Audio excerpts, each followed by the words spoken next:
Hello everyone, আশা করি সবাই অনেক অনেক ভালো আছেন। আজ চলে আসলাম নতুন ব্লগ নিয়ে, আমার নবম ব্লগ। আমাদের সবারই একটা কনফিউশন থাকে, আসলে একটা কোশ্চেন অ্যারাইজ হয়, ভাগ্য কি আগে থেকে লেখা থাকে?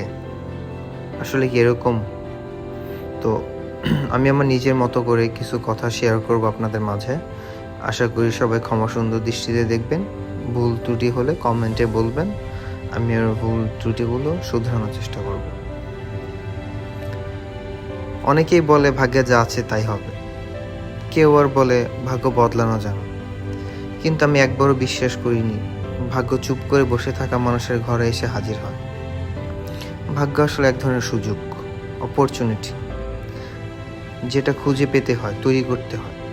যদি আমি বসে থাকি, বসে যদি বলি আমার ভাগ্যে যা আছে তাই হবে, তাহলে এটা হলো না।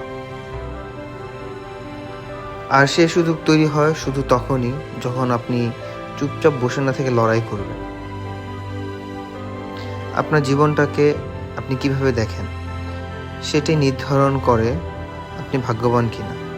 কারো কাছে আপনি একজন ব্যর্থ মানুষ, ব্যর্থতা হলো দুর্ভাগ্য, আবার কারো কাছে সেটাই শেখার সুযোগ।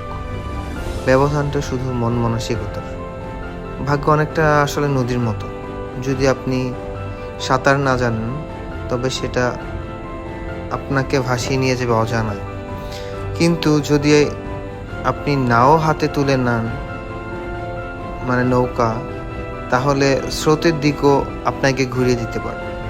সবাই যখন বলে তোর কপালে কিচ্ছুই নেই, তোর দ্বারা আসলে কিচ্ছুই হবে না, তখন চুপ করে থাকবেন। মনে রাখবেন, কপাল লেখা যায়, তবে কলমটা আপনার নিজের হাতে।